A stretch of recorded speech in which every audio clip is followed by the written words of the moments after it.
Hello everyone, welcome back. Next topic in CSS grid, add gaps faster with grid gap. Grid gap is shorthand property for grid row gap, grid column gap. From the previous two challenges that's more convenient to use. If grid gap has one value, it will create a gap between all rows and columns. However, if there are two values, it will use the first one to set the gap between the rows and the second value for the columns.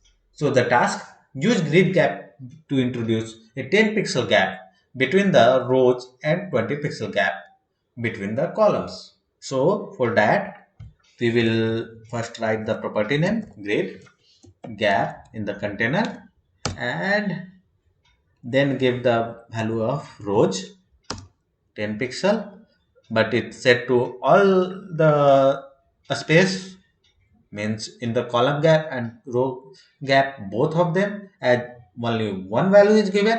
If we give second value, then it will change to row and second to column.